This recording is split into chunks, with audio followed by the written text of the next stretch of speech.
presented by SMS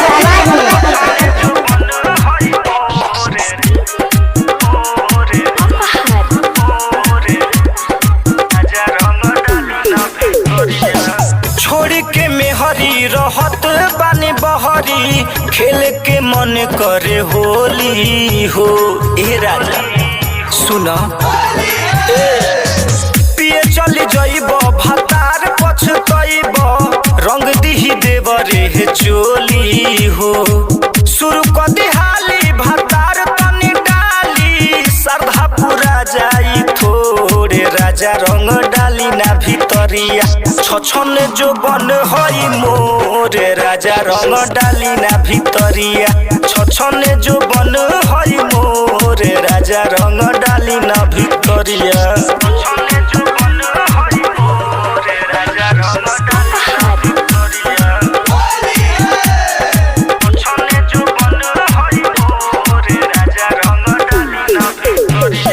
राजा सुनी हाली जहाँ मन करे डाली हमर तनिको जगह ना रउआ छोड़ी खाली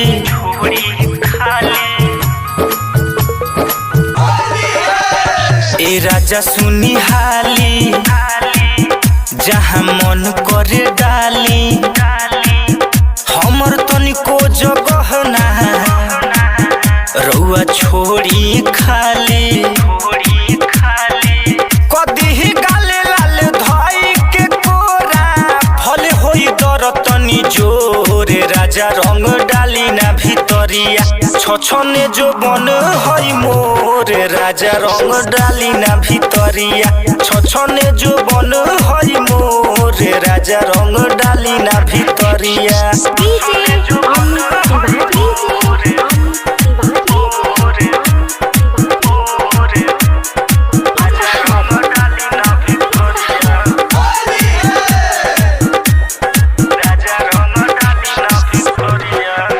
राइटर राजन लगे आई रंग संग ही लगाई संगे राजा परमेश्वर होली के फायदा उठाई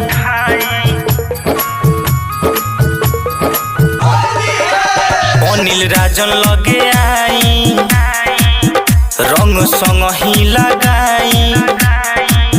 संगे राजा परमेश्वर होली के फायदा उठाई करी जनी तंग राजा तोड़ा पता मन हमर ऐसे बहाई जनी लो रे राजा रंग डाली ना भितरिया छछन जो बन हई मोरे राजा रंग डाली ना भितरिया छछन जो बन हई मोरे राजा रंग डाली ना